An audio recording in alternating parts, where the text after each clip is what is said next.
পীরজাদা তহা সিদ্দিকীকে দেখা যাচ্ছে সরাসরি একেবারে পীরজাদা আব্বাস সিদ্দিকী নওশাদ সিদ্দিকীর বাড়ির সামনে থেকে প্রতিবাদ উত্তরপ্রদেশের যোগী সরকারের বিরুদ্ধে।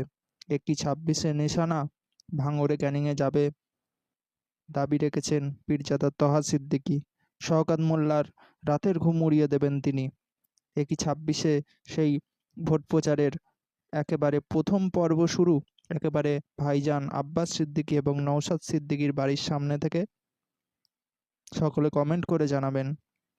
একেবারে আপনাদের শোনানোর চেষ্টা করব তার ভাইপো পীরজাদা আব্বাস সিদ্দিকী এবং নওশাদ সিদ্দিকীর বাড়ির সামনে থেকে কি ভয়াবহ মন্তব্য ছুড়ে দিলেন, সরাসরি আপনাদের শোনানোর চেষ্টা করব।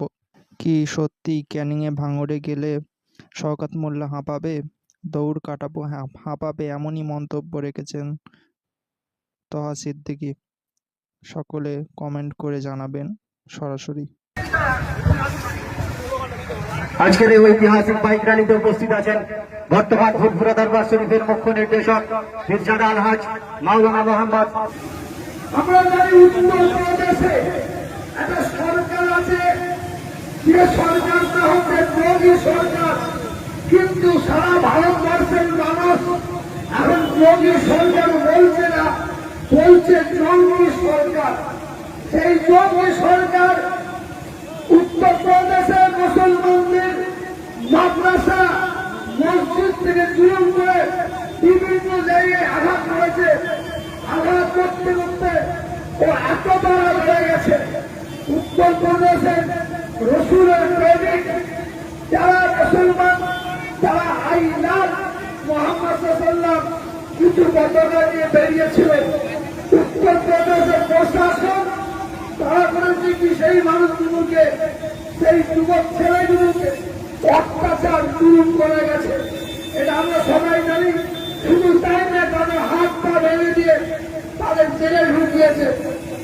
সেই থেকে উদ্দেশ্য করে সারা ভারতবর্ষের জাতি ধর্ম বর্ণ নির্বিশেষে যারা মানুষকে ভালোবাসে, হিন্দু মুসলমান সবাই গর্জে উঠেছে। কারণ আমি আমার ধর্মের মানুষকে ভালোবাসবো, আপনি আপনার ধর্মের মানুষকে ভালোবাসবেন ঠিক, কিন্তু যারা মানুষ তারা প্রত্যেকটা ধর্মের মানুষকে ভালোবাসবে। সেই উপলক্ষ করে আজকের এই সমাবেশ আমরা হাজির হয়েছি। বেশি কোনো বক্তব্য নাই। ভারতবর্ষের যত রাজ্য আছে, একটাই রাজ্য হিন্দু মুসলমানের শিখ ইসাই ঐক্য একতা ভ্রাতৃত্ব ভালোবাসার রাজ্যটার নাম হচ্ছে এই পশ্চিম বাংলা।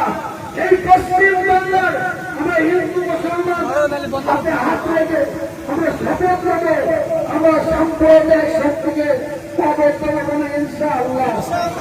আজকে যারা এসেছেন সকলকে আমি শুভেচ্ছা মুবারকবাদ জানাই।